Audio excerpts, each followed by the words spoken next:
The morning they discharged me from St. Vincent Medical Center, I had $63 in my wallet, a plastic bag with the clothes I'd worn 6 weeks ago, and the daughter who wasn't answering her phone. I stood outside the discharge entrance on a Tuesday morning in late November, watching the automatic doors breathe open and shut. The air had that particular bite to it that Portland gets right before the first real snow. Not cold enough to see your breath yet, but cold enough that you notice you're not wearing a jacket. I've been wearing the same flannel shirt and jeans since the day the ambulance brought me in, 6 weeks ago, before the stroke. My name is Arthur Hensley. I'm 67 years old.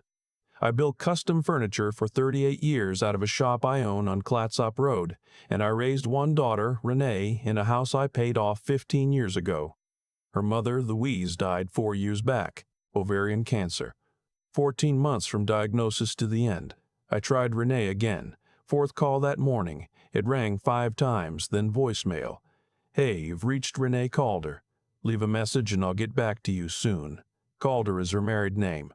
Her husband's name is Noah. They've been married 6 years. I didn't leave another message. The discharge nurse had told me an Uber would run about $35 to get to my house, 22 miles east of the city. I had $63. I did the math. I'd have $28 left when I got home. Not enough to fill a prescription. Not enough for groceries. Not enough for much of anything, really, when you haven't been home in 6 weeks and don't know what's waiting for you there. I sat down on the concrete bench near the entrance and counted the money in my wallet again, as if the numbers might have changed. They hadn't. A man my age came out through the doors, pushed in a wheelchair by a younger man, maybe 30. They were laughing about something. The younger man helped his father into a car that was already running, already warm, and then carefully folded the wheelchair and loaded it into the trunk like it was something precious. I watched them until the car pulled out of the lot and disappeared. I watched a lot of people leave that morning. I sat on that bench for 2.5 hours and watched families come and claim the people they loved and drive away. I'm not a man who cries easily. Louise used to say I had a gift for not falling apart when things were bad. But sitting there on that bench with $63 in a plastic bag, I came closer than I had in a long time. I pulled out my phone and looked at the last text Renee had sent me. 3 weeks ago. Thinking of you, Dad. Hope you're feeling better. A heart emoji at the end. I'd replied, she hadn't. I typed, they discharged me this morning. I'm outside. Is there any way you can come? The reply came 11 minutes later. Dad, I'm so sorry Noah has a thing today and I have the kids. Can you get an Uber? I'll send you money through Venmo.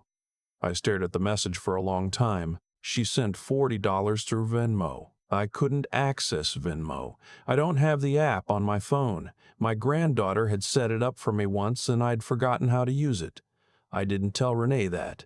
I just sat there with the phone in my hand and the $40 I couldn't reach and the $63 I could, and I thought about Louise. Louise would have been parked at the entrance 2 hours before discharge. She would have had a thermos of coffee and a sandwich from the deli on Burnside that I like, the one with the sourdough bread. She would have fussed at me for not wearing a jacket and then given me hers. I thought about that for a while, about how specific grief gets when you're sitting still long enough. I was still sitting there when I heard someone say my name, Mr. Hensley. I looked up. A man stood in front of me, maybe mid-40s, in a dark wool coat, carrying a leather bag over one shoulder. He had the kind of face that looked like it had been through something, not beaten down, exactly, but seasoned. Crow's feet. A jaw that had learned to clench and let go. Something about his posture was familiar, but I couldn't place it. I'm sorry, I said. Do I know you? He smiled then, and it was a smile that did it. Something in the particular way the left corner came up a half second before the right. You might not, he said. It's been a long time. I wasn't sure it was you until I heard the nurse use your name. I stared at him. He sat down on the bench beside me without being asked, the way people do when they've decided to stay. I was coming to see a client on the 4th floor, he said. I saw you through the window when I was leaving. You've been sitting here a while. My ride fell through, I said. He nodded slowly, didn't push. We sat there for a moment watching the traffic in the parking lot. You had a woodworking shop, he said finally. Out on Clatsop Road. You still have it? My chest tightened. Yeah. What's left of it?" I thought so. He turned to look at me. 25 years ago, you hired me out of that shop when I didn't have anywhere else to be. I went still. 25 years ago. That would have been 2000, 2001. I'd hired a lot of people over the years, mostly young men who needed work and weren't afraid of sawdust. I'd let some of them use the bathroom to clean up in the mornings. I'd paid a couple of them in cash when they couldn't wait for a check. And then it came to me. The kid who used to read during his lunch break. Legal textbooks, always. Heavy ones he'd carry in a backpack so worn the zipper had given out, and he'd replaced it with a bungee cord. "Miles," I said. He smiled wider. "Yeah, Miles Abernathy." He'd been 22 years old, sleeping on a friend's couch in northeast Portland, working whatever he could find. He'd shown up at the shop asking about work one morning, and I'd hired him on the spot because he'd come back a second time after I told him I'd think about it. Men who come back, I've always believed, are the kind worth keeping around. "You went to law school," I said. "Willamette, eventually. Took me a while to get there." He paused. "You helped with that." I shook my head. "You did the work. You gave me $250 for my LSAT prep course," he said. "I told you I'd pay you back, and you told me to forget it." I never did forget it. I honestly didn't remember that, not the specific amount. I remember giving him something, telling him to go do something with himself. I hadn't thought of it as notable. "Just a thing you do." "What kind of law?" I asked. "Elder law," he said. "Estate planning, guardianship, financial exploitation cases. I've been practicing in Portland about 12 years now." We sat quietly for a moment. A gust of wind came through and scattered a few dead leaves across the pavement. "Is someone coming for you?" he asked. His voice was careful, measured, the way people talk when they already suspect the answer. I looked at him. "No," I said, "not anymore." He stood up and held out his hand. "Let me drive you home.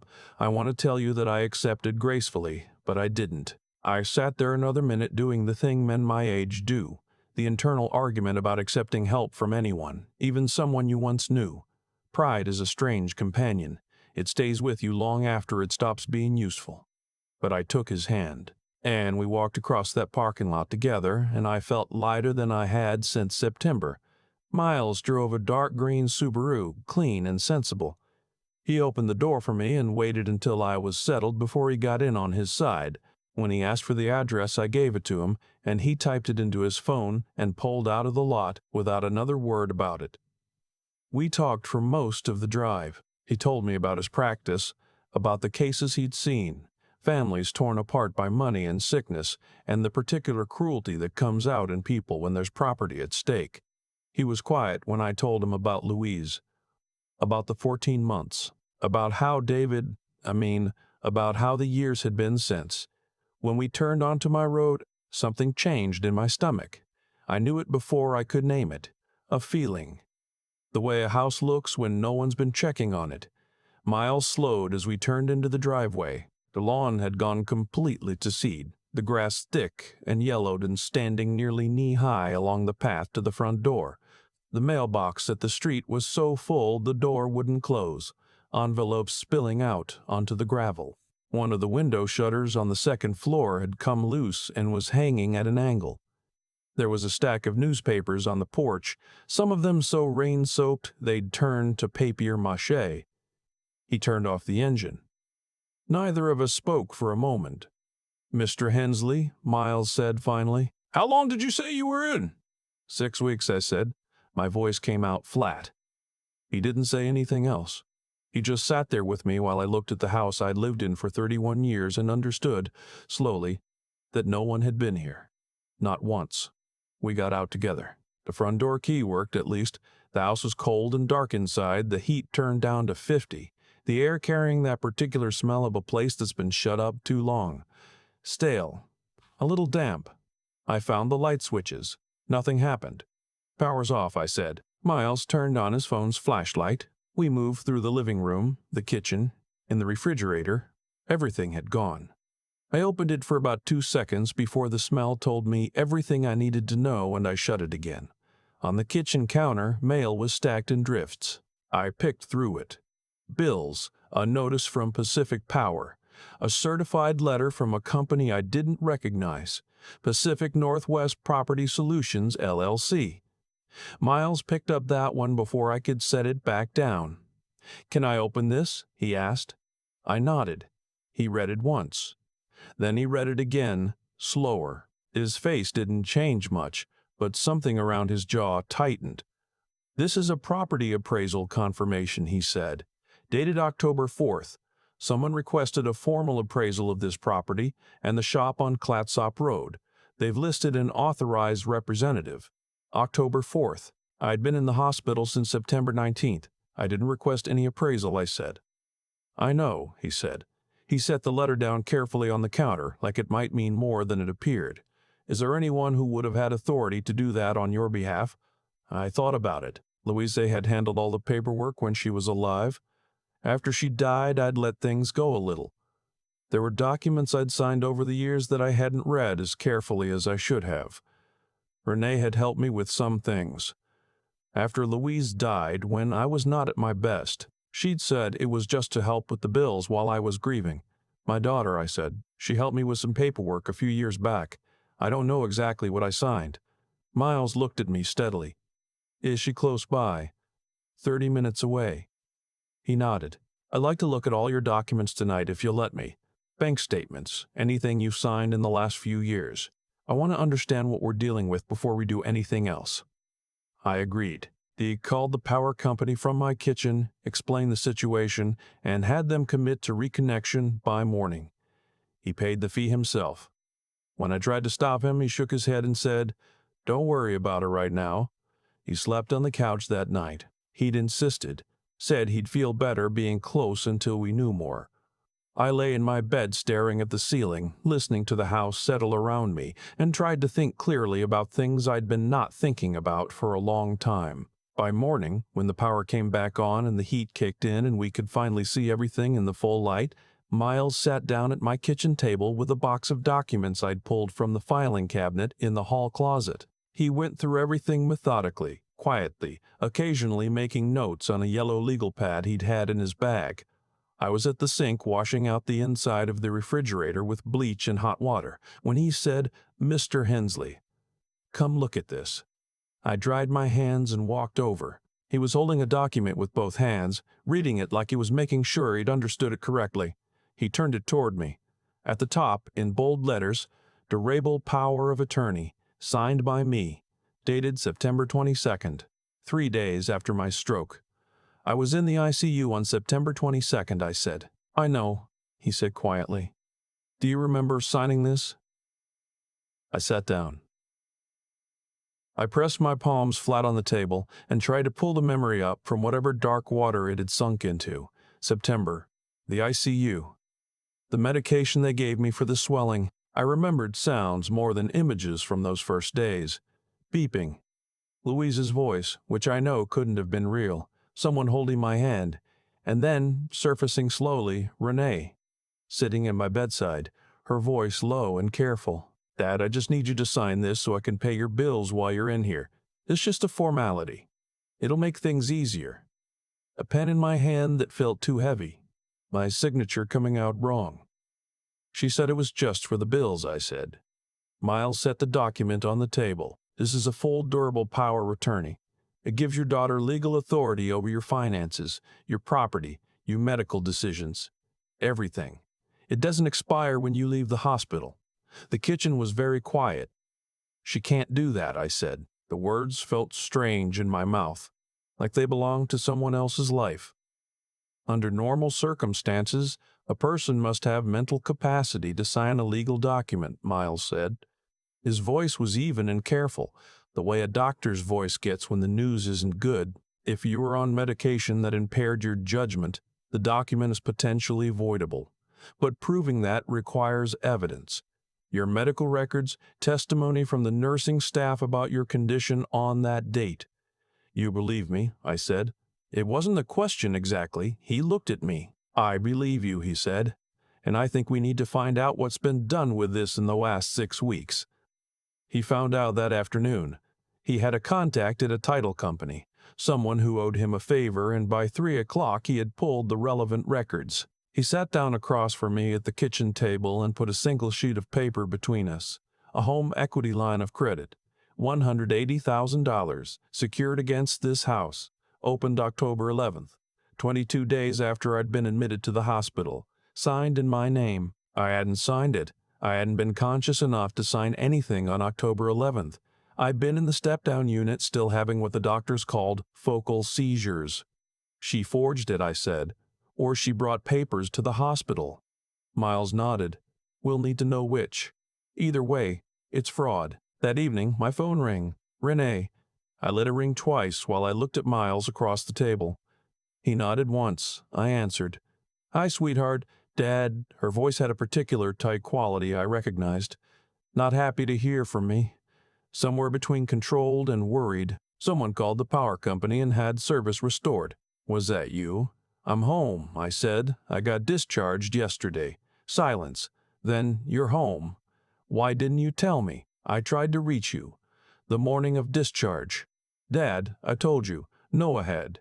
She stopped, recalibrated. You should have called me. I would have figured something out. I had help, I said. Another pause. What does that mean?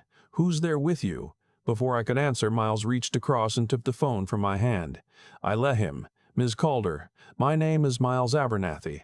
I'm an elder law attorney, and I'm here with your father. I've been reviewing his documents at his request, including the durable power of attorney dated September 22nd and the home equity line of credit opened October 11th. I could hear Renee's voice go tight and strange, even from across the table. I'm also aware of the property appraisal requested on October 4th for both this property and the Clatsop Road Shop. Your father tells me he didn't request that appraisal and wasn't consulted about it. Who are you? Renee said. Not a question. A challenge. An old friend, Miles said. And as of this morning, your father's attorney of record. If you attempt to access any of his accounts or make any transactions using the power of attorney, I'll be filing a motion to revoke it on grounds of incapacity at the time of signing. I'll also be in contact with Adult Protective Services. He handed the phone back to me. On the other end, silence. Then, Dad, this man is trying to turn you against your own family. He's trying to help me, I said. We need to talk. In person. Just us. Come by tomorrow, I said. We'll talk. She came at 11 the next morning. Noah wasn't with her, which surprised me. She came alone in a coat I didn't recognize and stood in my kitchen with her arms crossed like a woman preparing for an argument she'd already won several times in her head. She didn't look at Miles. She looked at me. Dad, I want you to understand that everything I did was to protect you. You were incapacitated. I didn't know if you were going to... She stopped. The doctors weren't certain. I had to make decisions. The HELOC, I said. The $180,000. She blinked. That was to cover expenses, the medical bills, the property taxes. You have no idea how much has piled up. Which accounts did it go to? Miles asked from the corner. Quiet, not aggressive. She looked at him for the first time. Excuse me? The $180,000.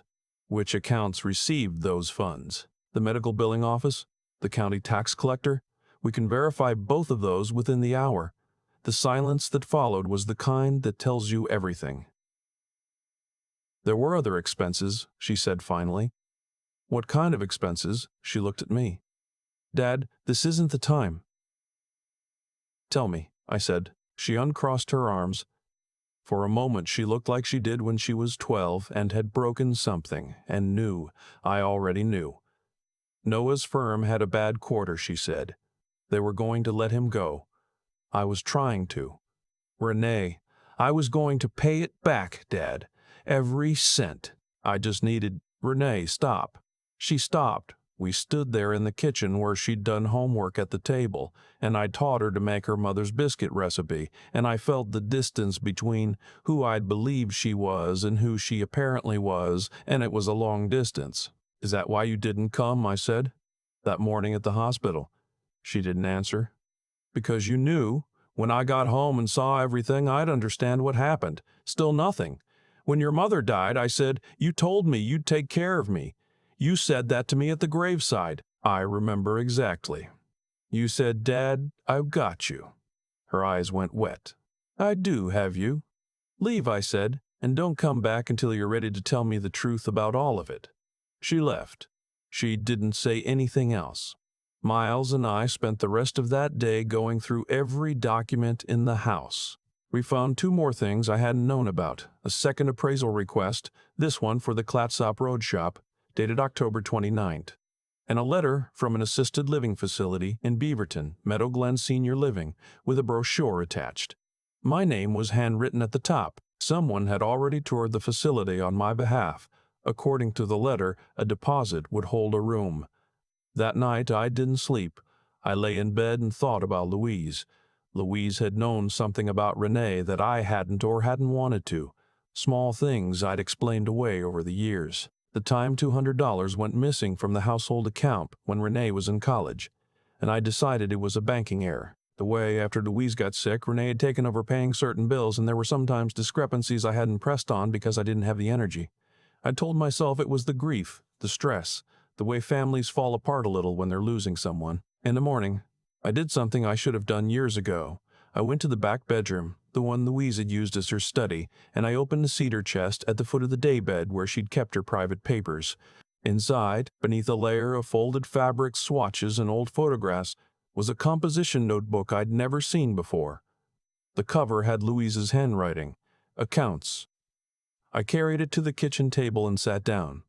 I won't tell you everything that was in it. Some of it is still too close, but there were 2 pages near the back that I read 4 times. Louise had known. She'd known for years. She'd discovered it first when Renee was 24, a withdrawal from a joint savings account that Louise had traced back to Renee's debt. $5,000 that I'd never been told about. Louise had confronted Renee, and Renee had cried and promised, and Louise had covered the withdrawal herself from her own private savings and never told me. And then she'd written it down. Every instance she'd caught or suspected over nearly 15 years. Small amounts and larger ones, always with a reason that almost made sense. Always just underneath what I might notice. At the bottom of the last page she'd written, "I should have told Arthur." I kept thinking she'd stop on her own. I kept thinking I could fix it. I made it worse by protecting her. I sat with that notebook in my hands for a long time. When Miles came in from the back room where he'd been making calls, I held it out to him without speaking. He read both pages. He set the notebook down. He looked at me with an expression I'll remember for a long time. Not pity, exactly. Something closer to sorrow. "She knew," I said. "Yes. She died without telling me." "Yes." I looked out the kitchen window at the backyard, at the raised beds where Louise had kept her kitchen garden for 20 years. They were overgrown now, gone to weeds, and she died. "She was trying to protect Renee," I said. "I think," Miles said carefully, "she was also protecting you. She was wrong to do it."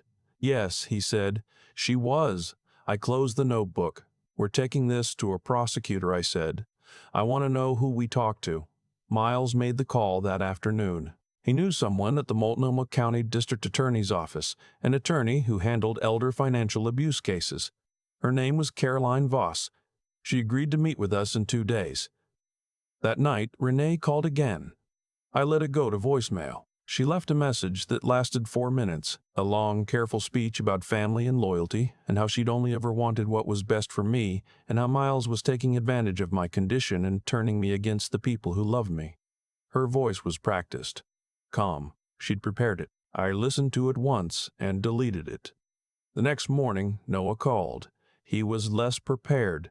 "Arthur," he said, "I think there's been a misunderstanding. Renee was overwhelmed. She panicked. She made some bad decisions. But family takes care of family, right? Whatever's missing, we can work it out privately. We can put everything back before any of this has to go further." "How much is left of the $180,000? I asked. Silence. "How much, Noah?" "We've had it difficult." "How much?" "Approximately 40,000, he said finally. But I ended the call. I told Miles. He was quiet for a moment. $140,000 gone in 6 weeks, he said. He wrote something down on the legal pad. "We need to move quickly. If they know we're building a case, they may try to liquidate whatever's left. He was right. We went to the DA's office on Thursday. Caroline Voss was younger than I'd expected, maybe 40, with a directness that I liked immediately.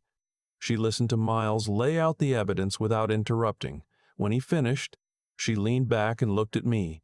"Mr. Pottenay, Hensley," she said, "what you're describing is elder financial abuse. In Oregon, that's a felony. Given the documented power of attorney obtained under questionable circumstances, the unauthorized HELOC, and the subsequent movement of funds, we're potentially looking at fraud, theft by deception, and financial exploitation of a vulnerable adult." "What does that mean in terms of prosecution?" Miles asked. "It means we open an investigation. We'll subpoena bank records, pull the hospital documentation for the date the POA was signed, interview nursing staff. If the evidence supports what you've described." She looked at me. "Your daughter and her husband are looking at serious charges." "I want to be clear about something," I said. "I'm not doing this for the money." She nodded. "Then what are you doing it for?"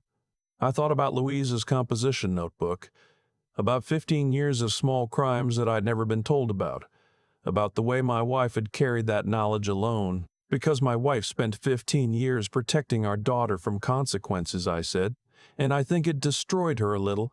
I'm not going to do the same thing." Caroline Voss looked at me for a long moment. "Understood," she said. 2 days after we met with the DA, Renee filed an emergency guardianship petition.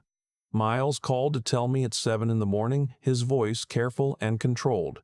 "Her attorney is claiming cognitive decline related to the stroke," he said. "They're asking the court to appoint Renee as your legal guardian. Can she do that?" "She can try. The petition will get a hearing.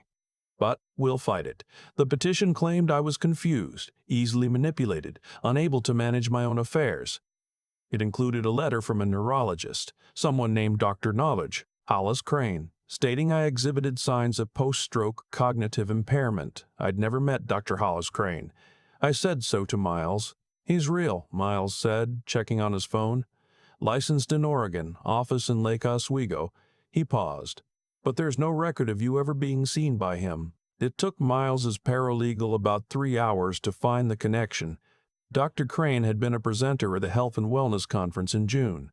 Noah's consulting firm had been a corporate sponsor of that conference.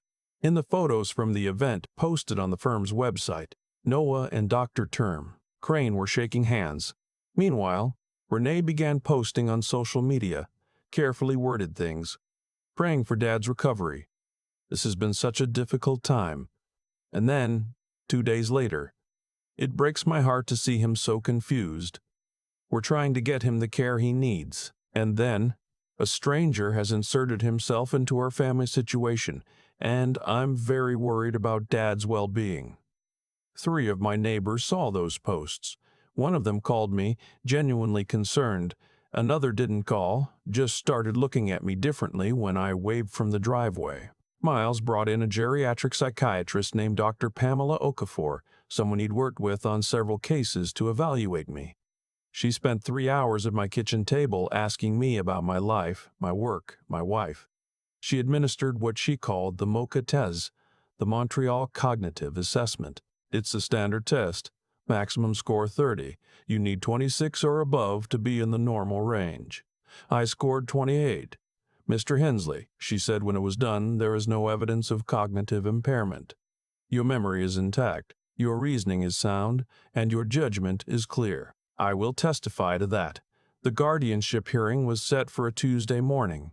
Miles and I drove there together. He was quiet on the way over, which I'd learned meant he was thinking carefully. The courtroom was smaller than I expected. The judge was a man named Harlan Briggs, 60-something, gray-bearded, who looked like he'd seen everything this kind of case could produce and was not particularly surprised to be seeing it again. Renee sat on the other side of the aisle with her attorney, a man named Patterson who wore an expensive suit and a confident expression. Noah sat beside her. When Noah sat down and looked across the aisle at me, I looked back. I wanted him to know I wasn't going to look away. Patterson led with Dr. Crane, who took the stand and delivered his evaluation with the kind of professional confidence that comes from knowing no one in the room can disprove you on the spot. Miles cross-examined him methodically. How long had he examined me? He hadn't. Personally, he'd reviewed records. Had he conducted any standardized cognitive assessment? No. Had he spoken with my primary care physician or the neurologist who'd actually treated me during my hospitalization? No. Miles submitted the conference photo and the documentation of Noah's firm's sponsorship. He submitted a subpoena result showing no record of me in Dr. Crane's patient files. Judge Briggs looked at Dr. Crane for a long moment. Then he said, "The court is referring Dr. Crane's conduct to the Oregon Medical Board. His testimony is stricken." Patterson then called Miles to the stand. I understood what he was doing, trying to cast doubt on Miles's motives, to make the rescue look like a con. He asked Miles about his student loan debt, about whether he stood to benefit from our relationship. Miles answered honestly, without flinching, but I could see that the questions were designed to plant something that evidence couldn't easily remove. When Patterson finished, I stood up. The courtroom went quiet in an uncertain way, the way rooms do when someone does something that wasn't in the script. Judge Briggs looked at me. "Mr. Hensley." "Your Honor," I said, "this is a hearing about my capacity. If I'm capable of making my own decisions, then I should be capable of saying something on my own behalf." He studied me for a moment. "Briefly, Mr. Hensley." I stepped into the aisle. I looked at the judge. "Miles Abernathy has never asked me for a single thing," I said. "When he found me sitting outside that hospital with $63 and nowhere to go, he drove me home. He paid to have my power restored. He slept on my couch so I wouldn't be alone. He has refused every offer of payment I've made." I paused. 25 years ago, he was 22 years old and sleeping on a friend's couch in Northeast Portland, working whatever jobs he could find. I hired him. I gave him $250 for a test prep course and told him to go do something with himself. That's the extent of our financial relationship until now. I looked across the aisle at Renee. She was looking at the table. "My daughter," I said, "used a document I signed 3 days after a stroke, when I was on anti-seizure medication and hadn't been conscious for more than a few hours at a stretch, to open a $180,000 line of credit against this house. $140,000 of that is gone. I have documentation of this. My wife's personal records show a 15-year pattern of financial deception that my wife discovered, covered for, and never told me about." I paused. My wife thought she was protecting our daughter. I believe it broke her heart to carry that alone. The room was very quiet. "I'm not asking this court to punish my daughter," I said. "I'm asking it to see clearly what's in front of it. A man who drove a stranger home from the hospital, or a woman who opened a line of credit against her father's house while he was unconscious and then filed a legal petition to prevent him from doing anything about it." I sat back down. Judge Briggs looked at Patterson for a long moment. Then he looked at Renee. Then he looked at me. "The guardianship petition," he said, "is denied. The power of attorney dated September 22nd is hereby voided on grounds of incapacity at the time of signing. Mr. Abernathy is fully exonerated of any accusation of undue influence. The court also notes its concern about the financial transactions conducted under the now voided power of attorney and recommends that the DA's office proceed with its investigation." He brought down the gavel. In the hallway afterward, Renee caught up with me near the elevator. Noah had gone ahead. She looked like she hadn't slept in several days, which I realized was probably true. "Dad." I stopped. I turned. "I'm sorry," she said. And then she said it again, like the second time I count for more. "I'm sorry. I know that doesn't—" She stopped. I kept telling myself it was temporary, that I'd put it back, that you'd never even have to know. "Your mother told herself the same things," I said, "for 15 years. She flinched. "I found her notebook," I said. "She kept records of everything she'd discovered. She died without telling me because she thought she could fix it on her own. Because she was protecting you." I let that sit for a moment. "You let your mother die carrying that." Renee's face broke in a way I hadn't seen since Louise's funeral. She pressed her hand over her mouth. "I'm not going to protect you from this," I said. "I'm not going to do what she did. The investigation goes forward. The DA will do what the DA does, and when it's over, if there's something left of you that's worth building back, we'll see. I walked to the elevator. Miles was waiting there. We rode down together without speaking. The investigation took 4 months. The findings were not good for Renee or for Noah. The DA's office determined that the HELOC had been obtained through document fraud. The signature on file was a poor forgery, inconsistent with my actual signature. The funds had gone primarily to pay down Noah's business debts and to cover 6 weeks of expenses that included hotel stays, dinners, and a weekend in Scottsdale that Noah had expensed to a credit card while I was in the hospital. Renee pleaded guilty to elder financial abuse and fraud. She was sentenced to 3 years probation, 200 hours of community service, and full restitution, structured over 5 years, because there was simply no way to pay it back faster. Noah pleaded guilty to fraud and received 18 months of probation in a bar from working in financial services. I didn't go to the sentencing hearing. Miles offered to come with me, and I told him not to bother. I spent that morning at the shop on Clatsop Road instead, working on a commission that had been waiting since before the stroke. A walnut dining table for a family in Lake Oswego. 8 chairs to match. Louise used to say that wood was honest in a way that people sometimes weren't. You couldn't hide a bad joint. You couldn't fake a good finish. The work either held or it didn't. I thought about that a lot in the months that followed. Miles moved his practice into a small office on the property. He said he liked being close to where things got built. I said he was welcome as long as he didn't expect me to learn how to use a smart TV in the waiting room. He laughed at that. It was the first time I'd made someone laugh in a long time, and I noticed it. Renee and I didn't speak for 5 months. Then she called on a Sunday morning, early, the kind of time that means it's not a social call. She asked if she could come by. I said yes. She came alone. She sat at the kitchen table where she'd done homework as a girl, and she told me the truth. All of it. From the beginning. Things Louise had known and things Louise hadn't. It took 2 hours. I didn't interrupt. When she was done, I made coffee, and we sat there for a while without talking. "I don't know if I can trust you yet," I said finally. "I know if I can trust you yet," I said finally. "I know," she said. "But I'm willing to find out." She nodded.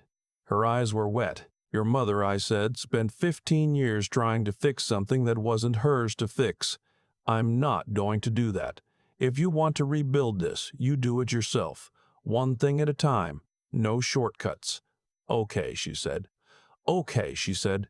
"Okay," she said, coming by on Saturday mornings. She didn't ask for anything. She'd show up, and if there was work to do in the shop, she'd ask if she could help.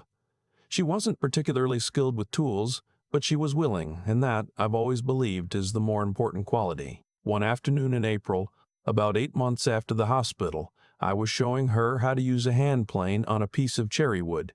She was too aggressive with it, the way beginners always are, fighting the grain instead of reading it. "Slow down," I told her. "Let the tool do the work." She slowed down. The plane started to sing the way it does when you've got the angle right, and a thin curl of cherry came up clean and even. "Oh," she said, surprised. "Yeah," I said. We worked for another hour without talking much. The afternoon light came through the shop windows the way it does in spring, long and golden, and the smell of cherry shavings filled the air. I thought about Louise. I thought about the notebook in the cedar chest. I thought about 15 years of small silences that had accumulated into something neither of us could see clearly while we were inside it. I thought about a 22-year-old kid with a bungee-corded backpack and a dream he didn't know how to ask for. I thought about $63 and a concrete bench and a man who recognized a kindness from 25 years ago and drove back into my life at exactly the right moment. Here's what I've learned, standing on the other side of all of it. The people who love you are capable of terrible things, not because they don't love you, but because love without honesty becomes its own kind of prison. My wife protected our daughter for 15 years, and it aided her from the inside, quietly, the way termites work, invisible until the structure fails. She thought she was being kind. She was being afraid. I was afraid too, afraid of what it would mean about my family if I looked too hard at the things that didn't add up. fear dressed up as trust. It's easy to confuse the two when you're inside them. What I know now is this: the kindest thing you can do for someone who is hurting you is to make the hurting stop, not to explain it away, not to cover for it, not to wait for them to come around on their own. You hold them accountable, not because you don't love them, but because love without consequences isn't love. It's just grief waiting to happen. If you are someone who is being managed, handled, kept in the dark by the people who are supposed to protect you, listen to me. Document everything. Find someone outside the family to talk to. Don't sign anything you don't fully understand, even if the person asking is someone you would trust with your life. Especially then, and if you are someone who has done what my daughter did, who has told yourself it's temporary, that you'll fix it, that they'll never know. Understand that the fixing is not the hard part. The hard part is becoming someone who doesn't need to do it again. That work takes years. It takes honesty that costs you something. There are no shortcuts. My shop is open again. The walnut dining table is done and delivered, and the family in Lake Oswego sent me a photograph of their first Thanksgiving around it. 8 people, 4 generations. I keep it pinned above my workbench. Renee has learned to use a hand plane without fighting it. She's still not good, but she's getting less bad, which is its own kind of progress. Miles comes by on Fridays. We eat lunch in the shop and talk about cases, and he asks my opinion on things as if I know anything about the law, which I don't, but I know about people, and sometimes that's the part that matters. Louise's kitchen garden is coming back. I cleared the beds in February, turned the soil, started seeds indoors in March. The first thing I planted was the rosemary she used to grow along the south wall. It takes time to establish. It doesn't like to be rushed, but it grows. I've had a lot of time to think about cause and effect since all of this happened. Not in any cosmic sense. I'm not a man who leans on the idea that the universe is keeping score, but I do believe that the choices people make accumulate, quietly, over years, in ways that aren't visible until something cracks open and you can finally see the whole structure. Louise made a choice 15 years ago to protect Renee from a consequence she'd earned. She made it again and again after that, each time a little easier because the first time had already been done. I don't believe she was a weak woman. She was one of the strongest people I've ever known. But strength applied in the wrong direction still bends things out of shape. She thought she was holding the family together. What she was actually doing was teaching our daughter that the people who loved her most would always absorb the cost of her decisions. Renee learned that lesson completely. She learned it so well she didn't even recognize it as a lesson anymore. It just felt like how things worked. And I had my own version of it. I'd told myself for years that I trusted Renee because she'd earned it. But the truth, the one I had to sit with after I found Louise's notebook, is that I trusted her because looking harder would have cost me something I wasn't ready to pay. It's easier to believe the people you love are who you need them to be. That's not wisdom. That's just fear wearing a comfortable coat. What Miles gave me, the morning he sat down at my kitchen table with a box of documents and a yellow legal pad, wasn't just legal help. It was clarity. He looked at the same papers I'd had access to for years and saw them plainly, without the weight of love or habit distorting the view. Sometimes that's what it takes. Someone who cares about you but doesn't need anything from you. Someone who can afford to see the truth because they're not afraid of what it costs. The hardest thing I've done in the last 2 years wasn't sitting across from my daughter in a courtroom. It wasn't reading Louise's notebook. It was deciding that accountability was an act of love and not a betrayal of it. That distinction took me a long time to find. Most of us are never taught it. We're taught that forgiveness means absorbing, that family means protecting, that love means not letting consequences land. But here is what I know now. Standing in the shop on a Saturday morning watching Renee learn to read the grain on a piece of cherry wood, the people we enable don't get better. They get more comfortable, and eventually the weight of what we've covered for them lands on someone, usually the person doing the covering, and by then it's too late to undo. I didn't save my daughter by letting the investigation move forward. I gave her the chance to save herself. That's a different thing, and the difference matters. She's doing the work now. It's slow and it's unglamorous, and there are no shortcuts in it. But it's real, and I'd rather have something real and hard than something easy that's built on a lie. Miles came back into my life because 25 years ago, I treated a young man like he was worth something when he had no particular evidence that he was. I didn't do it to be repaid. I did it because it was the right thing and it cost me very little.